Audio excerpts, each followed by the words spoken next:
கிறிஸ்து இயேசுவில் அன்பிற்கினிய சகோதரர்களே, சகோதரிகளே,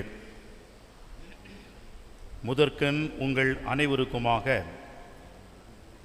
உயிர்த்த ஆண்டவர் இயேசுவினுடைய ஆசிரையும் அருளையும் வாழ்த்தாக தெரிவித்துக் கொள்வதிலே இங்கே இருக்கின்ற அனைத்து அருட்தந்தையர்கள் பெயரால் உங்களை வாழ்த்துவதிலே மகிழ்ச்சி அடைகின்றேன். அன்புக்குரியவர்களே, இந்த ஈஸ்டர் பெருவிழா, உயிர்ப்பு திருவிழா, இதனுடைய அர்த்தத்தை நாம் புரிந்து கொள்கின்ற விதமாக இன்றைய நற்செய்தி பகுதியிலே வாசிக்கப்பட்ட அந்த நற்செய்தி பகுதியிலிருந்து ஒரு வரியை மட்டும் நாம் எடுத்துக்கொள்கின்றோம். அது என்ன என்று சொன்னால், அவர் இங்கே இல்லை என்பதாகும். அவர் இங்கே இல்லை. அன்பிற்கினியவர்களே, மக்கள் அதிகமாக கூட்டமாக ஒரு சில இடங்களுக்கு செல்கின்றார்கள். அதுவும் குறிப்பாக வரலாற்று பூர்வமான இடங்களாக ஒரு சிலவற்றை மக்கள் கருதி திருப்பயணமாக அல்லது ஒரு உல்லாச பயணமாகவும் இந்த மாதிரியான பயணங்களை மேற்கொள்கின்றார்கள். முதலிலே எகிப்தியர் பிரமிட் என்று சொல்லக்கூடிய உலக அதிசயங்களில் ஒன்றாக கருதப்படுகின்ற இந்த பிரமிட், இதை பார்க்க ஏராளமான பேர் செல்கின்றார்கள். இந்த பிரமிட் எதை காட்டுகிறது என்று சொன்னால், பார்வோன் மன்னர்களுடைய இறந்த உடல்களை கொண்ட கல்லறைகள் மேல் கட்டப்பட்ட மிகப்பெரிய ஒரு மாபெரும் கோபுரம். ஒரு கல்லையும் நாம் கிட்டே சென்று பார்த்தோம் என்று சொன்னால் 10 டன் 15 டன் பெரிதாக அடியிலே அந்த கற்கள் தெரிகிறது. அப்படி என்றால் எத்தனை ஆயிரம் கற்களை அடுக்கி அந்த பிரமிடுகளை கட்டியிருப்பார்கள் என்று நாம் பிரமித்து போய் பார்க்கின்றோம். அங்கே இருப்பது என்ன? இறந்த அரசர்களுடைய உடல்களை அவர்கள் வைத்து பாதுகாத்து அதன் மேல் அந்த பிரமிடை கட்டியிருக்கின்றார்கள். அந்த கல்லறைகள் தான் மம்மி என்று சொல்கின்றோம். அடுத்ததாக வெஸ்ட்மினிஸ்டர், யூகே, இந்த இங்கிலாந்து நாட்டிலே இருக்கக்கூடிய ஒரு மிகப்பெரிய ஒரு இடம். அந்த இடத்திலே தத்துவ ஞானிகள், மிகப்பெரிய அரசியல் ஞானிகள், பிரபலியமான அறிவியலாளர்கள் என்று பல நபர்களை அங்கே அடக்கம் செய்திருக்கின்றார்கள். அந்த இடத்திற்கு மக்கள் நிறைய பேர் சென்று பார்க்கின்றார்கள். ரோமையை எடுத்துக்கொண்டோம் என்று சொன்னால், பேதுரு கல்லறை, பவுலடியார் கல்லறை என்று 2 கல்லறைகள் அதன் மேல் கட்டப்பட்டிருக்கின்ற பெரும் கோவில், பசிலிக்கா என்று சொல்லக்கூடிய மேஜர் பசிலிக்கா. பிறகு திருத்தூதர்கள் அடங்கிய கல்லறைகள் என்று வத்திக்கானில் இருக்கக்கூடிய பேதுருவினுடைய அந்த கல்லறையின் மேல் இருக்கக்கூடிய அந்த திருத்தூதர்களுடைய கல்லறை. இப்படியாக அனைத்து கல்லறைகளையும் கொண்ட ரோமைக்கு மக்கள் படையெடுத்து சென்று பார்க்கின்றார்கள். ஏன், நமது தமிழகத்திலே சென்னை மெரினாவிலே இருக்கக்கூடிய அந்த இடத்திலே அண்ணா, எம்ஜிஆர், கலைஞர், ஜெயலலிதா என்று பல பேருடைய இறந்த அடக்கம் செய்யப்பட்ட கல்லறைகள் கொண்ட இடங்களை நாம் சென்று பார்க்கின்றோம். ஆனால் ஒரு வித்தியாசம், ஒரே ஒரு இடத்தை மட்டும், அது கல்லறை தான், ஆனால் வெற்று கல்லறை, அங்கே யாரும் இல்லை. எனவே அப்படிப்பட்ட ஒரு கல்லறையை இவைகளுக்கெல்லாம் மேலான வகையாக, எல்லாவற்றுக்கும் மேலாக ஒரு கல்லறையை மக்கள் பார்வையிடுகின்றார்கள். அது எந்த கல்லறை என்று சொன்னால், shrine of the holy sepulchre basilica Jerusalem என்று சொல்லக்கூடிய அந்த ஒரு இடம்தான். அன்புக்குரியவர்களே, ஒரு சிறிய ஒரு இடம், அதில் நுழைவதற்கு கூட நம்மால் முடியாது. குனிந்து வளைந்து அதை நாம் நுழைய வேண்டும். உள்ளே சென்றால் அங்கே ஒரு படுக்கை போன்ற ஒரு கல் அமைந்த ஒரு திண்ணை போன்ற ஒரு இடம் இருக்கும். அவ்வளவுதான். நாம் வெளியே உடனடியாக வந்துவிட வேண்டும். இந்த இடம்தான் உலகத்திலேயே அதிகமாக பார்க்கப்படுகின்ற இடமாக கருதப்படுகிறது. அது எது என்று சொன்னால், வெற்று கல்லறையாக இருக்கக்கூடிய அந்த இடம்தான். அந்த இடத்திலே நுழைவதற்கு முன்பாக ஒரு வரியை எழுதியிருக்கின்றார்கள். He is not here. இங்கே அவர் இல்லை. He is not here என்று சொன்னால் அவர் கடவுள். கடவுள் எங்கேயும் இருக்க வேண்டும், எல்லா இடத்திலும் இருக்க வேண்டும். God should be everywhere. How is it that he is missing there? He is not there என்று எழுதியிருக்கின்றதே. அன்புக்குரியவர்களே, அதனுடைய அர்த்தம் என்னவென்று சொன்னால், he is not among the dead. இறந்தவர்களிடையே அவர் இல்லை. அவர் வாழ்கின்ற கடவுள். அவர் எப்பொழுதும் நம்மோடு இருக்கின்ற கடவுள். இந்த வாழ்வை தருகின்ற இறைவனாக இருப்பதனால் இறந்தவர்களிடையே அவர் இல்லை. He is not here என்ற அந்த வார்த்தைகளை அங்கே எழுதியிருக்கின்றார்கள். அன்புக்குரியவர்களே, அதே வார்த்தையை தான் இன்றைக்கு நற்செய்தியிலே நாம் பார்த்தோம். அங்கே அவர் இல்லை என்ற அந்த வார்த்தைகள். அன்புக்குரியவர்களே, he is not here என்று சொன்னால், அப்படி இறந்தவரிடம் அவர் இல்லை என்று சொன்னால் உயிர்த்தவராக அவர் இருக்கின்றார் என்பதுதான் உண்மை. எனவே தான் அன்புக்குரியவர்களே, இறப்பு உயிர்ப்பு என்பதை ஆண்டவர் இயேசுவிலே நாம் இணைத்தே பார்க்க வேண்டும். ஃபீனிக்ஸ் என்ற ஒரு பறவை இருக்கிறது. அந்த ஃபீனிக்ஸ் பறவை எகிப்தியர்களுடைய புராண கதைகளிலே வருகின்ற ஒரு பறவை. இந்த பறவையை பற்றி அவர்கள் எழுதுகின்ற பொழுது, அந்த பறவை தன்னுடைய காலம் முடிந்துவிட்டது, இறப்பு நெருங்கிவிட்டது என்று உணர்ந்த உடனே ஃபினிஷியா என்று சொல்லக்கூடிய ஒரு இடத்திற்கு அது செல்லுமாம்.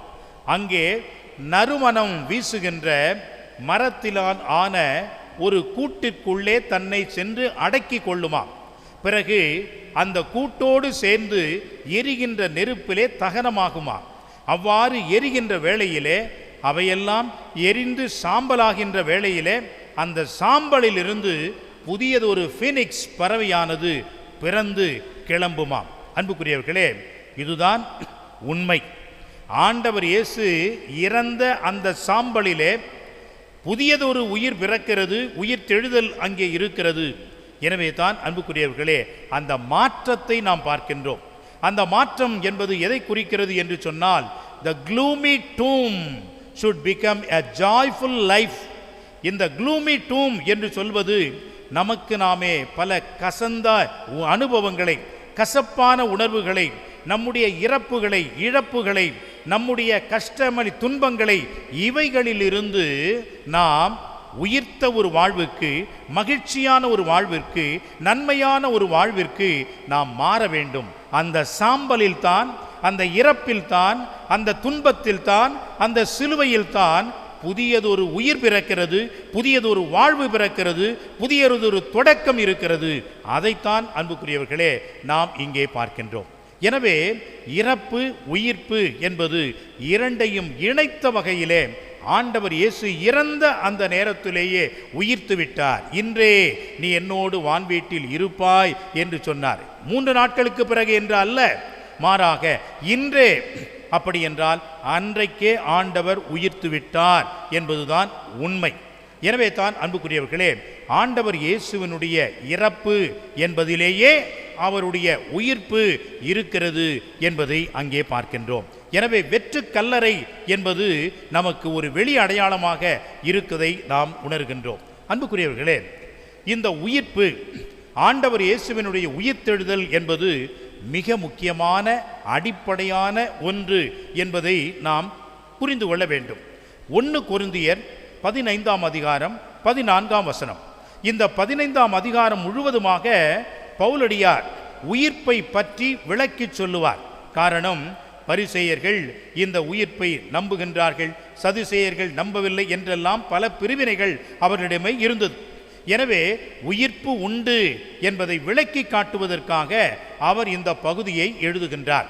எனவே 15ஆம் அதிகாரத்திலே 14ஆம் வசனத்திலே அவர் சொல்கின்றார், கிறிஸ்து உயிருடன் எழுப்பப்படவில்லை என்றால் நாங்கள் பறைசாற்றிய நற்செய்தியும் நீங்கள் கொண்டிருக்கின்ற நம்பிக்கையும் பொருளற்றதாகிவிடும், அர்த்தமில்லாமல் போய்விடும், மீனிங்லெஸ் என்று சொல்கின்றார்.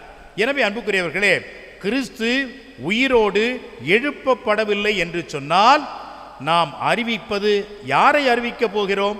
இல்லையே. நாம் யாரை நம்ப போகிறோம்? யாரும் இல்லையே. எனவே ஆண்டவர் இயேசு உயிர்த்தார் என்பதுதான் உண்மை. என்று அவர் உரைக்கின்றார்.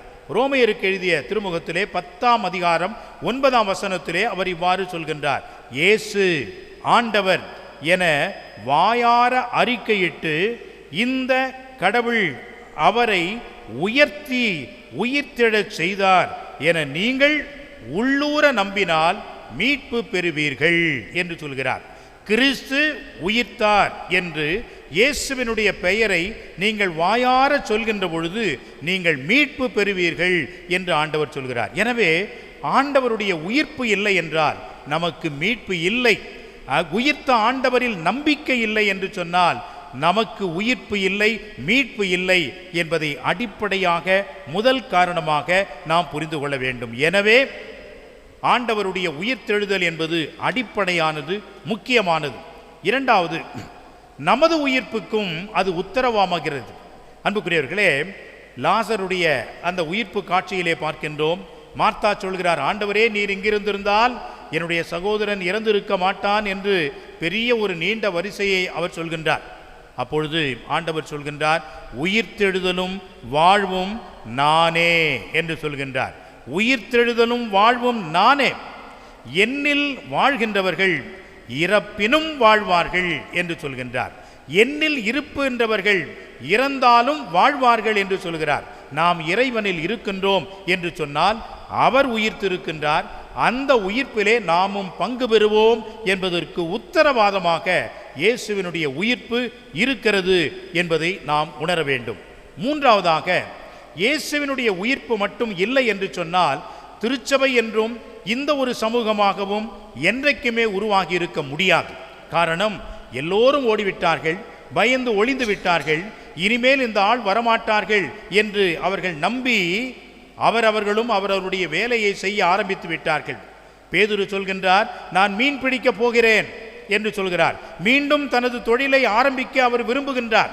எனவே அப்படிப்பட்ட அந்த திருத்தூதர்களுக்கு ஆண்டவர் இயேசு உயிர்த்த கிறிஸ்து காட்சி கொடுக்கின்றார். அன்புக்குரியவர்களே, இந்த ஒரு உயிர்ப்பு மட்டும் இல்லை என்று சொன்னால் நம்பிக்கை இல்லாத ஒரு நிலை இருந்திருக்கும், வாழ்வு இல்லாத ஒரு நிலை வந்திருக்கும். எனவே உயிர்ப்பு என்பதுதான் திருச்சபையினுடைய தொடக்கமாக இருக்கிறது. உயிர்த்த ஆண்டவர் தான் இந்த திருச்சபையை உருவாக்குகின்றவராக இருக்கின்றார். எனவே உயிர்ப்பு நமக்கு அடிப்படையான நம்பிக்கை கொடுப்பதாக இருப்பதனால் அது தேவையானதாகவும் முதன்மையானதாகவும் முக்கியமானதாகவும் இருக்கிறது. இறுதியாக நான்காவதாக, இந்த உயிர்ப்பு என்பது நம்முடைய ஜெப வாழ்விற்கு அடிப்படையான ஒன்றாக இருக்கிறது. எனவே தான் அன்புக்குரியவர்களே, இயேசு என்றால் ஒரு குடும்பத்திலே பிறந்தவர், அன்னை மரியாளுடைய மகன். அவர் ஒரு குலத்தை சார்ந்தவர், ஒரு மொழியை பேசியவர், ஒரு இனத்தை அவர் சார்ந்திருந்தார். ஆனால் உயிர்த்த கிறிஸ்து என்று சொல்லக்கூடியவர் எந்த ஒரு குலத்திற்கும் கட்டுப்பட்டவர் அல்ல, எந்த ஒரு இனத்திற்கும் உட்பட்டவர் அல்ல, எந்த ஒரு மொழியையும் பேசக்கூடிய ஒரு தனி ஆளாக இல்லை. மாறாக அனைவருக்கும் உயர்ந்தவராக, எல்லாவற்றிற்கும் மேலானவராக இருக்கின்றார். எனவே தான் அவரை, உயிர்த்த ஆண்டவரை காஸ்மிக் கிரைஸ்ட் என்று சொல்கின்றோம். இந்த அண்ட சாஸ்திரங்கள் பூவுலகம் அனைத்திற்கும் அவர் மேலானவராக இருக்கின்றார். உயிர்த்த ஆண்டவர் அங்கே ஆட்சி செய்கின்றார், ஆண்டு நடத்துகின்றார், நம்மை அவர் காக்கின்றார். இந்த காரணத்திற்காகத்தான் அன்புக்குரியவர்களே, உயிர்த்தெழுதல், உயிர்ப்பு என்பது நமக்கு அவசியமாகிறது என்பதை அடிப்படையிலே நாம் புரிந்து கொள்ள வேண்டும். அன்புக்குரியவர்களே, சில நேரங்களிலே நம்மிடம் கேட்பார்கள், உயிர்த்த ஆண்டவர் என்று சொல்கின்றீரே, அதற்கு என்ன நிரூபணம், அதை எப்படி நீங்கள் நிரூபிப்பீர்கள், அதற்கு என்ன நீங்கள் ஒரு தீர்வையாக சொல்வீர்கள் என்று கேட்பார்கள். அன்புக்குரியவர்களே, அதற்கும் விவிலியத்தின் அடிப்படையிலே பதில் உண்டு. முதலிலே பாருங்கள், உயிர்த்தார் இயேசு என்பதற்கு முதல் சாட்சியமாக, முதல் ஒரு அடிப்படை உண்மையாக நாம் எடுத்துக்கொள்வது வெற்று கல்லறை, வெறுமையான கல்லறை. எனவே இயேசு எழுந்து விட்டார், எனவே இயேசு உயிர்த்து விட்டார். அந்த வெற்று கல்லறையை பார்க்கின்றோம். அன்புக்குரியவர்களே, இந்த நேரத்திலே உயிர்த்தெழுதலையும் லாசர் உயிர் பெற்றெழுந்ததையும் நாம் புரிந்து கொள்ள வேண்டும். ஆண்டவர் இயேசு உயிர்த்தெழுந்தார் என்பது ரெசுரக்ஷன், லாசர் உயிர் பெற்று எழுந்தான் என்பது ரெசுசிட்டேஷன் என்று சொல்லக்கூடியதாகும். இதற்கு என்ன வித்தியாசம்? ஒரே ஒரு வித்தியாசத்தை மட்டும் நாம் புரிந்து கொண்டால் நலமாக இருக்கும். லாசர் வெளியே வந்தான். வெளியே வா என்று சொன்னதும் அந்த மனிதன் எப்படி வந்தான் பாருங்கள். தன்னுடைய உடம்பிலே இருக்கக்கூடிய துணி கட்டுகளோடு அவன் வெளியே வருகிறான். எனவே அவன் மீண்டும் இறந்தான், அடக்கம் செய்யப்பட்டான், மறைந்தான். இந்த துணி கட்டுகளோடு வந்தது என்பது உயிர்த்த ஆண்டவருக்கு இணையானது அல்ல. அது உயிர்த்தெழுப்பட்ட ஒரு மனிதனை அங்கே பார்க்கின்றோம். ஆனால் ஆண்டவர் இயேசுவினுடைய உயிர்த்த காட்சியை பாருங்கள். வெற்று கல்லறையை பார்க்கின்றோம். அந்த வெற்று கல்லறையிலே தலைமாட்டிலே அவர் அணிந்திருந்த அந்த துணியானது சுற்றப்பட்டு அழகாக அடுக்கி வைக்கப்பட்டிருப்பதை பார்க்கின்றோம். இனி அந்த துணி அவரை கட்டுக்கு உள்ளாக்க முடியாது, கட்டுப்படுத்த முடியாது, சுற்றி வைக்க முடியாது. இதையெல்லாம் அவர் கடந்த வகையிலே, இதையெல்லாம் அவர் மேலான வகையிலே உயிர்த்து விட்டார் என்பதுதான் உண்மை. எனவே தான் வெற்று கல்லறை என்பதும் அங்கே இருந்த வெள்ளை துணி என்பதும் ஆண்டவர் இயேசு முழுமையாக ஒரே முறையிலே உயிர்த்து விட்டார் என்பதைத்தான் நாம் அங்கே பார்க்கின்றோம். இரண்டாவதாக பாருங்கள், அவர்கள் என்ன சொல்கிறார்கள்? பொய்யை சொல்கிறார்கள். இரவிலே நாங்கள் காவல் காத்து கொண்டு சற்று உறங்கிய பொழுது அவருடைய சீடர்கள் வந்து அவருடைய உடலை திருடி எடுத்து சென்று விட்டார்கள் என்று கதை சொல்கின்றார்கள், கட்டு இட்டு சொல்கின்றார்கள், பொய்யை பரப்புகின்றார்கள். அன்புக்குரியவர்களே, எல்லா யூதனும் அதை புரிந்து கொள்வார், நாமும் அதை புரிந்து கொள்ள முடியும். காரணம், அந்த சீடர்கள் எப்படிப்பட்ட சீடர்கள்? பயந்து ஒளிந்து தொடை நடுங்கி சென்ற சீடர்கள். அவர்களா இரவிலே வந்து இந்த படை வீரர்கள் மத்தியிலே 16 ரோமை படை வீரர்கள் கொண்ட ஒரு மிகப்பெரிய பலம் நிறைந்த ஒரு ரோமை படை. அந்த காலகட்டத்திலே ரோமை படை என்பது அவ்வளவு வலிமையானதாக இருந்ததாக தெரிகிறது. அப்படிப்பட்ட வலிமையான வீரர்களை எல்லாம் தாண்டி இந்த கோழை மனிதர்கள் அவருடைய உடலை எடுத்து சென்றிருக்க முடியுமா? நிச்சயமாக இல்லை என்பது நமக்கு தெரிகிறது. அதுவே நமக்கு ஒரு நிரூபணமாக அமைகிறது. மூன்றாவதாக பாருங்கள், யூதர்களோ ரோமையர்களோ ஆண்டவர் இயேசு உயிர்க்கவில்லை என்று சொன்னால் என்ன செய்திருக்க வேண்டும்? அவருடைய இறந்த உடலை காட்டியிருக்க வேண்டும். இன்றளவும் அவருடைய இறந்த உடலை அவர்கள் காட்டாததினால், அவர்கள் கொண்டு வராததினால், அவர்கள் தேடி கண்டடையாததினால் ஆண்டவர் இயேசு உயிர்த்து விட்டார், இயேசு உயிரோடு இருக்கின்றார் என்பதுதான் உண்மை. எனவே தான் அன்புக்குரியவர்களே, இயேசுவினுடைய உயிர்ப்புக்கு இத்தனை சாட்சிகள் நமக்கு போதுமானதாக அமைகிறது. எனவே அன்புக்குரியவர்களே, ஆண்டவர் இயேசு உயிர்த்த கிறிஸ்துவாக இருக்கின்றார். அவர் உயிர்ப்பு என்பது நமக்கு எவ்வளவு முக்கியமானது, அந்த உயிர்ப்பு என்பதை எப்படி நாம் விவிலியத்தின் அடிப்படையிலே நிரூபிக்கலாம் என்பதையெல்லாம் பார்த்தோம். நமக்கு இன்றைக்கு இந்த உயிர்த்த ஆண்டவர், இந்த உயிர்ப்பு காட்சி நிகழ்ச்சி என்பது என்ன சொல்கிறது என்பதை நாம் சற்று சிந்திக்க வேண்டும். அன்புக்குரியவர்களே, இந்த உயிர்த்த ஆண்டவர் கல்லை யார் நமக்கு புரட்டுவார் என்று இந்த காலை அந்த கல்லறைக்கு சென்ற பெண்கள் பேசிக்கொள்கின்றார்கள். கல்லை அப்புறப்படுத்த வேண்டும். அப்படி என்றால் கல்லை அப்புறப்படுத்தினால்தான் ஆண்டவர் உயிர்த்தெழுவார் என்று அவர்கள் நினைத்தார்கள். ஆண்டவர் எப்பொழுதே உயிர்த்து விட்டார். அந்த கல் அவரை அடக்கி வைக்க முடியாது. அகிலத்தையும் படைத்த அந்த ஆண்டவனை ஒரு கல் தன்னுடைய குகையிலே அடைத்து வைக்க முடியுமா என்ன? நிச்சயமாக முடியாது. ஆனால் இவர்களுக்கு என்ன ஒரு பெரிய கவலை என்று சொன்னால், கல்லை அகற்ற வேண்டும். அப்படி என்றால் இவர்களோடு இருக்கக்கூடிய அந்த நம்பிக்கையின்மையை, இவர்கள் நம்பாது இருக்கக்கூடிய அந்த நம்பிக்கையின்மையை அவர்கள் அகற்ற வேண்டும். அங்கே யாரை தேடி சென்றார்கள்? யாரை பார்க்க சென்றார்கள்? இந்த பெண்கள் இறந்த ஆண்டவர் இயேசுவினுடைய உடலை பார்க்க சென்றார்கள். உயிர்த்த ஆண்டவரையா தேடினார்கள்? இவர்களிடம் இருக்கின்ற அந்த மிகப்பெரிய கல் அகற்றப்பட வேண்டும். அந்த கல் தான் நம்பிக்கையின்மை என்ற ஒரு கல். எனவே அந்த கல்லை அவர்கள் அகற்றினால் ஆண்டவர் இயேசு உயிர்த்த கிறிஸ்துவை அவர்கள் பார்க்க முடியும். இன்றைக்கும் நமக்கு நம்பிக்கையின்மை, பலவிதமான கஷ்டங்கள், துன்பங்கள், கவலைகள், சிலுவைகள், நம்முடைய இழப்புகள், தோல்விகள் எல்லாம் நமக்கு ஒன்றுமே இல்லை என்ற ஒரு விரக்தியான நிலை இருக்கிறதே, அதுதான் கல்.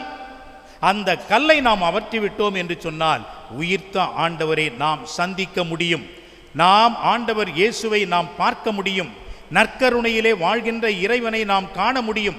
நம்மிடம் இருக்கின்ற அந்த தடை கல், மூடி இருக்கின்ற கல், அந்த கல்லை நாம் அகற்றிவிட்டோம் என்று சொன்னால் அன்புக்குரியவர்களே, ஆண்டவரை நாம் கண்டுகொள்வோம். அந்த அப்பம் பிட்குதலிலே தான் எம்மாவு சீடர்கள் அவர்கள் கண்கள் திறக்கப்பட்டன. நம்முடைய வாழ்விலேயும் அன்புக்குரியவர்களே, இந்த ஒரு வாழ்வு திறக்கப்பட வேண்டும். அங்கே ஆண்டவர் இயேசு நம்பிக்கையோடு இருக்கின்றார் என்பதை நாம் ஏற்றுக்கொள்ள வேண்டும். அடுத்ததாக கார்டினல் திமோத்தி டோலன் என்று சொல்லக்கூடியவர் நியூயார்க், அமெரிக்க நாட்டினுடைய அந்த நியூயார்க் சிட்டி இருக்கக்கூடிய அந்த மறைமாவட்டத்திற்கு அவர் பேராயராக இருக்கின்றார். அவரிடம் ஒருவர் நேர்காணல் செய்வதற்காக செல்கின்றார். அப்பொழுது முதல் கேள்வி கேட்கின்றார். என்ன அந்த கேள்வி என்று சொன்னால், who is the most influential person in your life? Who is the most influential person in your life? உங்களுடைய வாழ்க்கையிலே மிகவும் அதிகமான பாதிப்பை, தாக்கத்தை ஏற்படுத்திய ஒரு மனிதர் யார் என்று கேட்கின்றார். உடனடியாக இந்த கர்தினால் சொல்கின்றார், ஜீசஸ் கிரைஸ்ட், ஆண்டவர் இயேசு கிறிஸ்து என்று சொல்கிறார். அந்த நேர்காணல் செய்ய வந்தவர், I am not asking about the dead one, I am only interested in the living one என்று சொல்கின்றார். இறந்தவர்களை பற்றி எனக்கு கவலை இல்லை, உயிராக இருக்கின்றார்களே அவர்களை பற்றி சொல்லுங்கள் என்று கேட்கின்றார். அப்பொழுது அந்த கர்தினால் சொல்கின்றார், what? Jesus is alive, Jesus is living. இயேசு ஆண்டவர் உயிரோடு இருக்கின்றார், அவர் உயிர்த்தெழுந்தவராக இருக்கின்றார், அவர் என்னோடு இருக்கின்றார் என்று சொல்கின்றார். அதுதான் உண்மை. இந்த உண்மையை நாம் உணர்ந்து கொண்டோம் என்று சொன்னால், அன்றைக்கு அந்த ஆதி கிறிஸ்துவர்களை எல்லோரும் என்ன சொன்னார்கள்? அல்லேலூயா கிறிஸ்துவர்கள் என்றார்கள். காரணம், எதற்கெடுத்தாலும் கடவுளை போற்றினார்கள். ஹல்லேலூயா என்று ஆண்டவரை போற்றினார்கள். எதற்கும் அஞ்சவில்லை, யாருக்கும் அஞ்சவில்லை. எப்படிப்பட்ட தடைகள் வந்தாலும் அதை மேற்கொள்ளக்கூடிய வீரம் அவர்களுக்கு வந்தது. அஞ்சி ஒளிந்து பயந்து நடுங்கி தங்களையே ஒரு வீட்டுக்குள்ளாக பூட்டி மறைத்து கொண்ட அந்த மனிதர்கள், அந்த திருத்தூதர்கள், சீடர்கள் பகிரங்கமாக வெளியே வந்து ஆண்டவரை பற்றி அறிவித்தார்களே, நீங்கள் ஆண்டவர் இயேசுவை மெசியாவை கொன்றீர்கள் என்று அவர்களுக்கு விரல் நீட்டி சுட்டி காட்டி சொன்னார்களே, அந்த வீரம் எங்கேந்து வந்தது என்று சொன்னால், ஆண்டவர் இயேசு அவர்களோடு இருக்கின்றார் என்ற அந்த ஒரு நம்பிக்கையிலே வந்தது. அந்த நம்பிக்கை தான் நமக்கு இன்றைக்கு வர வேண்டும். அந்த நம்பிக்கை மட்டும் நமக்கு கிடைத்துவிட்டால், நம்மை போல உயிர்த்த ஆண்டவருக்கு சாட்சிகளாக யாருமே இருக்க முடியாது என்பதுதான் உண்மை. அதற்குத்தான் நாம் இன்றைக்கு வந்திருக்கின்றோம்.